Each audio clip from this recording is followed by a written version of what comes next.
What's up, scholars? Welcome back to another video. Today I just wanted to talk about the Demon Slayer manga. I binged it over the course of maybe 2 or 3 days as season 3 was airing, as I think the first 2 episodes were out, and I decided I couldn't wait. And I took to the manga and binged all of it. I finished it, and after I finished it, I was just left in shock and awe, and I love this story so much, and I just want to talk about why I love it so much. This review of the manga, this one in particular, will be spoiler free. I'm gonna try to keep it as spoiler free as possible, so if you haven't read the manga, you can still enjoy this video. I'm just going to encourage you to read the manga. I understand with Ufotable doing the animation, people are wanting to wait to see how they handle the manga, and I get that, and if you want to wait, go for it. You can still watch this video and know that you're going to be expecting great things. So here we go. I've got my Demon Slayer shirt on today, courtesy of my mom finding this in the in the store for me, and I bought it because she found it. So let's go ahead and talk about Demon Slayer. So season 3 is currently airing, and I am loving every bit of it. As I said, I started binging the manga, and I've reread the manga at this point about 3 or 4 times. It is very easy to read. The story flows continuously into itself, and it makes it very readable. It's very digestible. The more you read it, the more you figure out some of the smaller details and plot setups that maybe we didn't see quite as much before on first read or through the first impressions of it. But this is a story that the more you read it, everything kind of seems to make more sense. And I like that for a lot of reasons. Because first of all, the artwork is really good. I know that Demon Slayer gets praised for its animation a lot, but the artwork itself in the manga is really great on its own and has a lot to be said for it by itself. The artwork makes the story flow easier, and it's easy to follow, easy to imagine these things happening. The artwork is great, the story is great, and I hear this a lot. I hear a lot of people saying that Demon Slayer's story is very simple. It's a very simple storyline, very simple plot. And I both agree and disagree. I agree on some levels that yes, it is in a sense a straightforward plot of our main character Tanjiro going to try to defeat the villain Muzan. That's a very straightforward line. Yes. However, completely writing it off as just a simple story is a disservice because of some of the nuances that this storyline has, such as the complications with Nezuko's state as a demon and Tanjiro's mission to turn her back into a human. Her whole situation throws a loop into this simple storyline, as well as some of the history behind the story, the history of the Demon Slayer Corps, the history of demons themselves, and our main villain and our main protagonist. The whole, as season 3 is airing, we're learning more about like these whole inherited memories type thing. So there's more to it than just a very simple story. So I get it that, oh, well, it may not be as complicated as other stories, but just because it's not as complicated as other stories doesn't make it in itself a simple story. Does that make sense? Because yes, there are parts of this story that are simple, but there are parts of it that are not. A lot of that actually has to do with the relationships between different characters. I'm not going to say who because, again, I'm going to keep this spoiler free, but there are very complicated relationships within this story, within these characters, that make it so interesting to read because you get different perspectives of characters, you get different perceptions of people depending on who is talking about them. And we get this on both the Demon Slayer side, like the human side of things, I would say, but you also get this on the demon side of things, which is what makes this even more interesting, because unlike some stories, Demon Slayer does a very good job of giving the villains these very intricate backgrounds and intricate backstories that make them more sympathetic and more pitiable in a sense.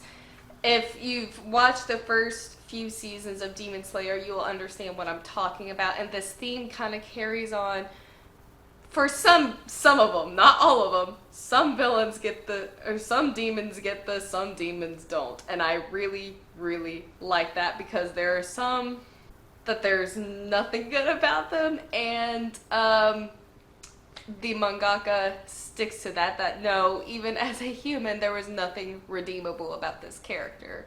But for a lot of the demons, a lot of the main demons, there is that tragic backstory aspect to them that makes them a much more in-depth character. And I love that. I love that so much. If y'all know me, I love good characters and I love good plot.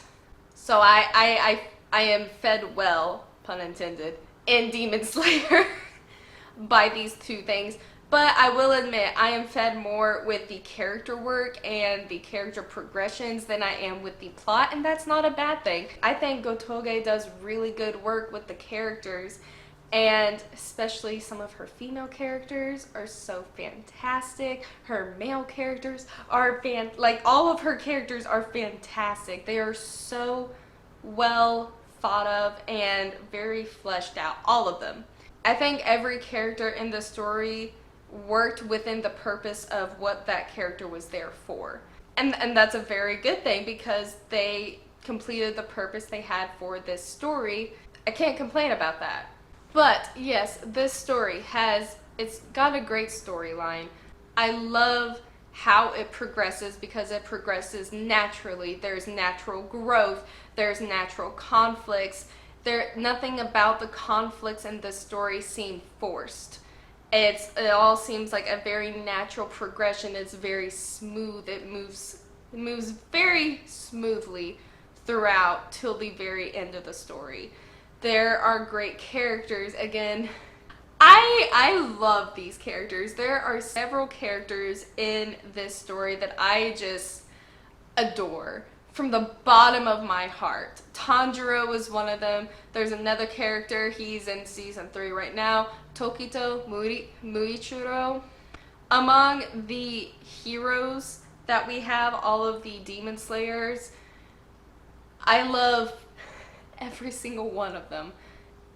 They're so precious to me, all of them, that it's such a weird thing to say, because in a lot of stories there are some heroes or main cast that I don't particularly care for, or I'm not as attached to.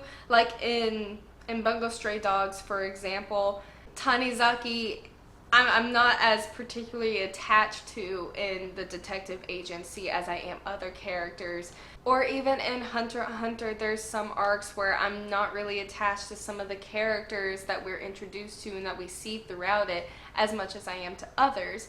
But in Demon Slayer, it's very interesting that on the hero side of things, you get attached to all of these characters in one way or another.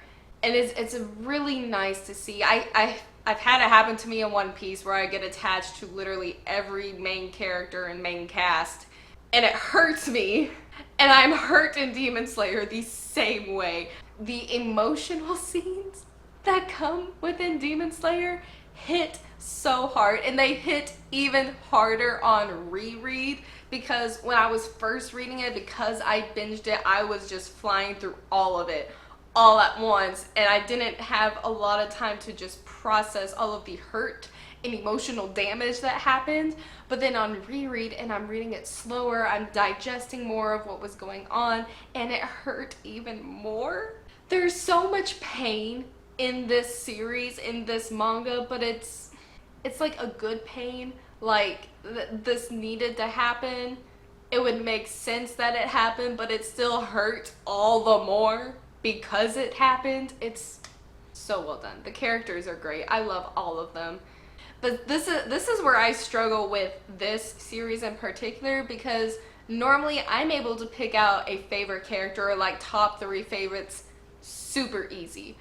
I can't pick out just 3 characters in this series that I like more than all other characters, because I'm like, oh well, there's Tanjiro and Inosuke and Tokito, but then there's Zenitsu, who I love dearly to my soul.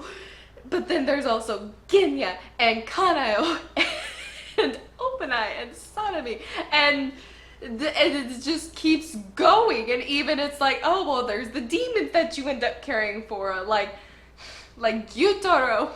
It's like precious. But it's like you end up caring for just like this huge cast of characters, and you're like, well, I can't pick a favorite. It might just be me. Some others might easily pick a favorite, but when it comes to me, I'm like, I can't pick just 1 or 2 or 3 characters that are like, yes, those are my favorites.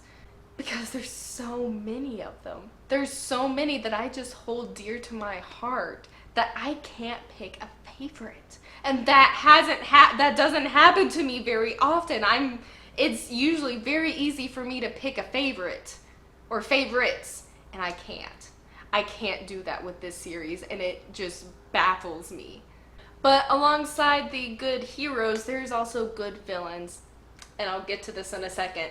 But I think the villains in the story are great. Like I mentioned earlier with like their backstories and everything, there's so much to these villains that make them so much fun to watch, to see how they do things, to see how evil they intrinsically are, because there are some villains that are just pure evil. There are some that are more broken characters. They're evil because of such and such reasons. They're demons because of such and such reasons.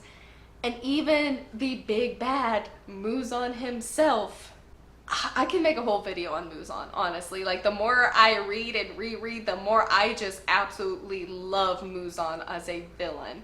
Because it's very easy to write him off as a pure evil villain and just leave it as that, but that's... There's so much more to Muzan than that. I really like him as a character. I really like him as a villain. And other than the villains, the setup of Demon Slayer is really great. The follow-through of each event that happens is great. They have great fights, and that's, you know, obviously the animation gets praised for it a lot, as it should. It follows through very well. The fight scenes in the manga are just fantastic. They're so good.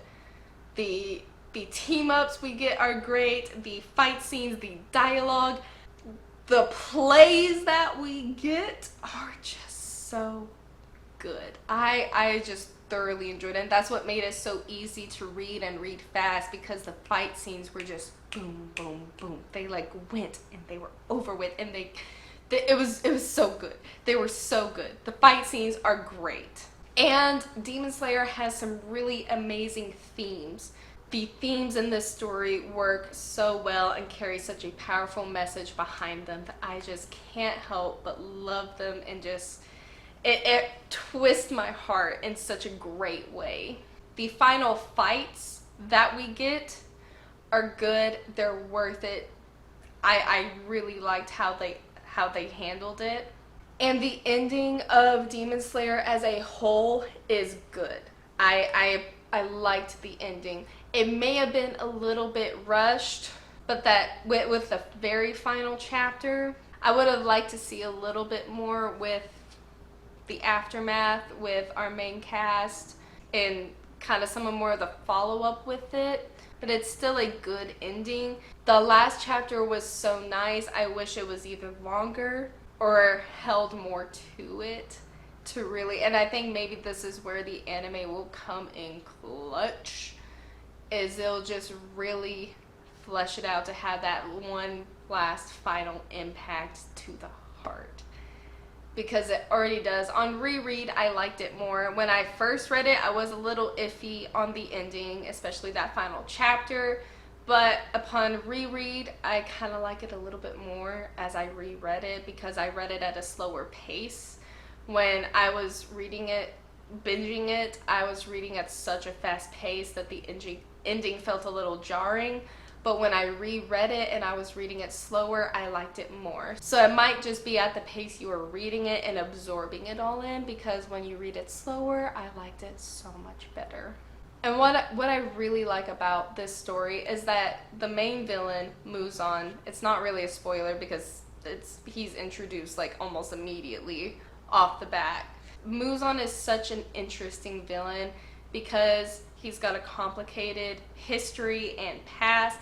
His motivations, like while his motives are very clear once you realize them, it's still super complicated because of his past. And knowing why he wants to accomplish what he wants makes it a little sad. It does kind of like, oh, that's why. And I know some have issues with Muzan as a villain and Tanjiro as a main character. Their interactions, I know they have some issues with how the story itself ends. I know there's some character complications that they want answers to, or they have some problems with. But as a whole, I think, and this, it really helped me upon reread and reading it slower. I get those issues to an extent, but at the same time, the way the story ends, if you're unsatisfied with it, it's almost like you've missed the point of Tanjiro as a character and Muzan as a character. I can't say anything more than that because I'm not going to get into spoiler areas. Understanding, I think it's almost more important to understand Muzan as a villain and as a character in this story to understand the ending of this story, because once you do, that's what makes the ending so impactful.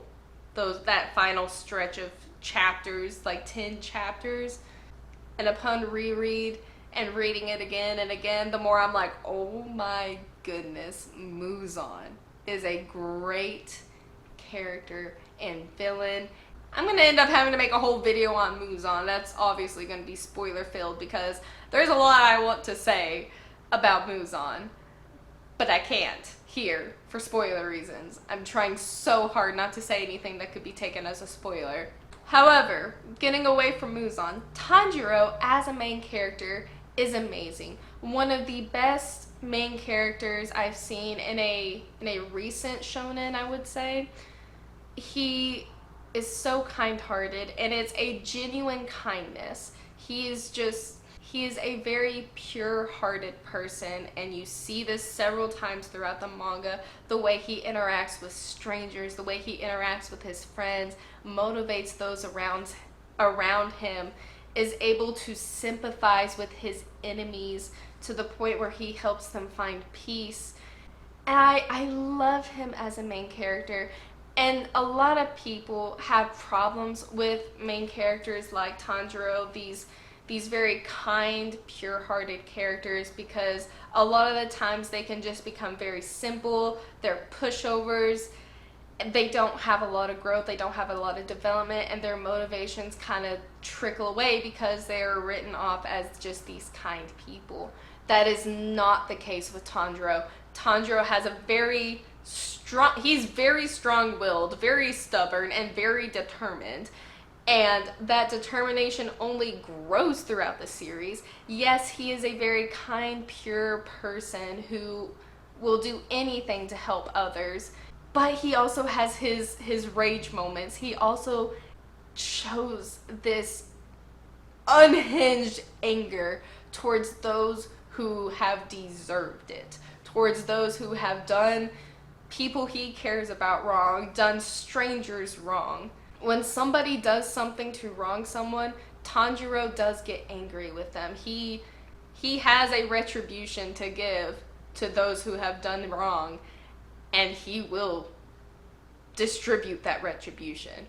And I love that about him, because while he sympathizes with his enemies and he has compassion towards them, his compassion doesn't affect the way he does his job. And I'm so happy. It's not a I can fix this situation. He doesn't have that mentality. The only time he has that mentality is towards his sister because he wants to save Nezuko. But that's a completely different situation. He sees an enemy, he sees these demons as something to be pitied, to something to feel sorry for, and to be sympathetic towards. But that doesn't inhibit his ability to get his job done, to do what he has to do, which in obvious cases, it's to kill them, to end them. Or I like that it isn't just towards the demons that he's sympathetic. There are humans that he clashes with. There are people he just doesn't inherently get along with. Like with Sanemi. Like, he just does not get along with Sanemi because of what Sanemi did to Nezuko. There are some people he likes. There's some people he doesn't. But even if he doesn't like someone, he will still treat them with respect to a certain degree. I think it's great. It's a really good dynamic. He's a really great character. He is able to distinguish who is an enemy, who is just somebody he's not going to get along with, who's his friends, and I love how he is able to just inspire those around him. He inspires Inosuke and Zenitsu, and he inspires Kano. He is able to even inspire some of the Hachira, like Uzui and Rengoku, Shinobu, Tokito. Tanjiro has a way of touching the heart of other people and inspiring them to do better, to grow and be better people. And I really, really love that. And he's such a great main character.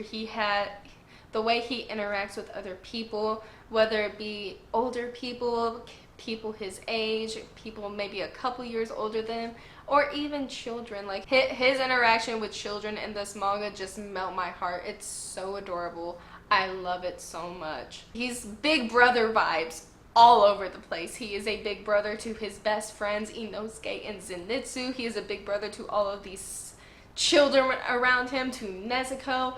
And I love him so much. He is such a great main character. He does not get lost in the trope of kindness, where he just kind of ends up being a pushover. He just wants to save all of his enemies. He is kind, he is pure, but he's not going to let his compassion keep him from doing what needs to be done and keep him from getting to his goals and accomplishing his goals. And I just love that. Now, the best theme that I think comes from this story is this theme of everything connecting to itself, of everything connecting together. And Tanjiro says something along the lines of the lives connected will surely bring victory. Now, he says it a lot better than that, obviously, but that's kind of the general idea. And I love this theme. It is unity. It is this idea of unity, this love and compassion that brings these people together. It could be between family or found family. It could be this friendship, this group of people that come together for one common goal, for one common purpose, all working together, and everything they're doing all connects, all unites for their end goal, for this single purpose. It is so beautiful because out of this blooms this friendship between our characters, this passion and inspiration, and the willingness to do whatever it takes for one another, for the people they're fighting with, and whatever it takes to bring the villains down. It is just so beautiful because this idea of unity and lives connecting together brings about one of the best bonds of friendship ever between Tanjiro, Inosuke, and Zenitsu. It is like a brotherhood between those three because of this theme of unity and how the lives are connected, how they should be working together. That's what initially draws this group in, and it grows from that, and it grows more than that, and they are united not just for this common goal anymore. It's not just for this common purpose. They are united as friends and brothers.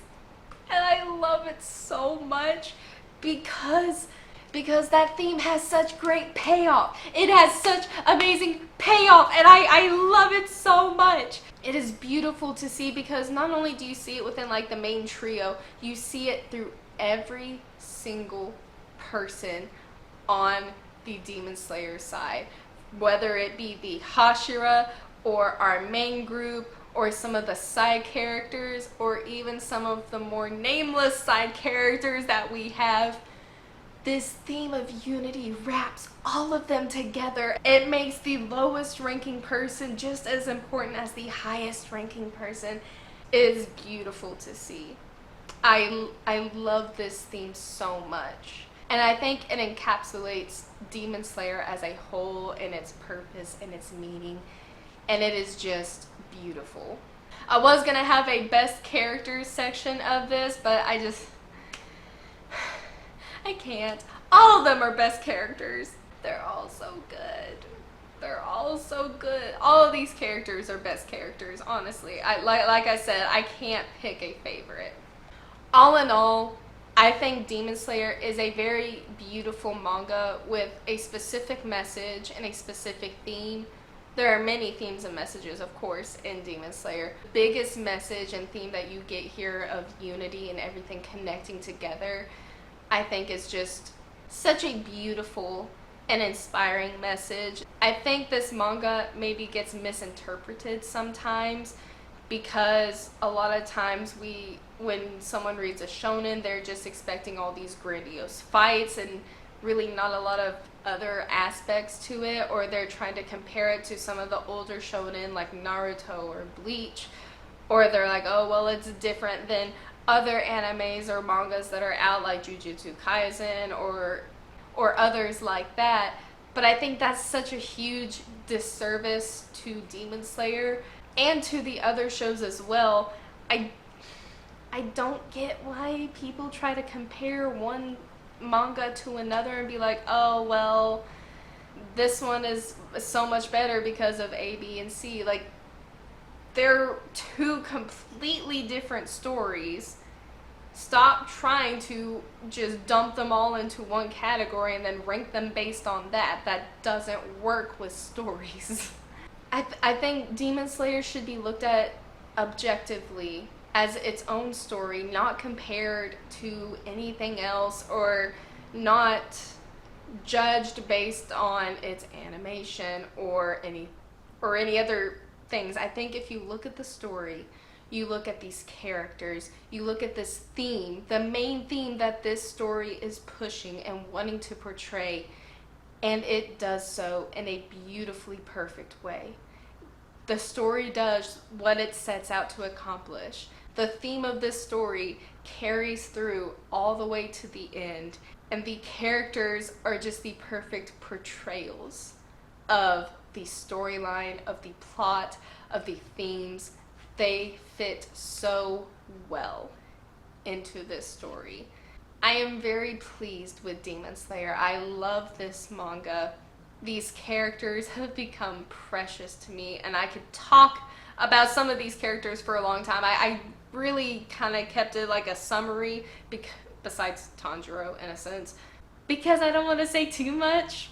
But these characters are great. This manga is great. This story is great. It's not so simple as some take it to be. And while I understand why some can see it as simple, taking it just as a simple story negates a lot of the nuances this story has to offer.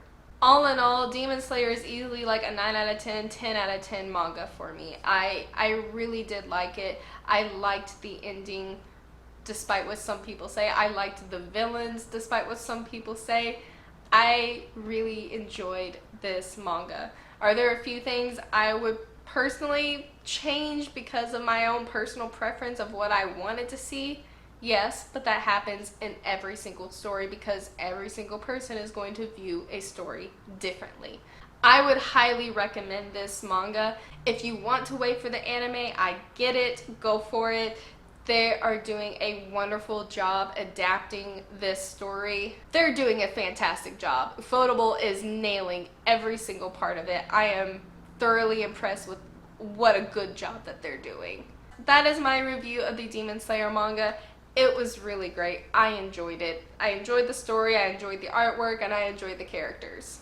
So let me know down below what your thoughts on Demon Slayer are. If you've only watched up to like season 3 or watching it air currently, let me know down below what you're thinking of it so far. I would love to see your perspective of it. If you have also read the manga all the way to the end, let me know down below. If you're gonna put a spoiler from the manga, make sure you tag it so that others who haven't read it can see beforehand, because we don't want to be out here just spoiling people who don't want to be spoiled. So make sure you have a spoiler tag down in the comments below if you want to write something from the manga that is a spoiler. Other than that, let me know what you think of Demon Slayer as a whole, this video as a whole. If there's anything like of major importance you think I left out of this review, please let me know down below. I'd love to extend this conversation on Demon Slayer, because I do love it. It is very special in my heart right now, and I want to find other people who think the same thing. Other than that, thank y'all so much for watching this video. Be on the lookout for my video posted next Thursday. The poll for which video it is has ended by now. That poll is already closed by now, but you can go see the results and see what video will be taking that final slot in May, so you know what to be expecting. Right now it's looking like top 10 One Piece moments is going to win, but we'll see. Anyways, thank you so much for watching this video, and I will see you next time, scholars. Bye!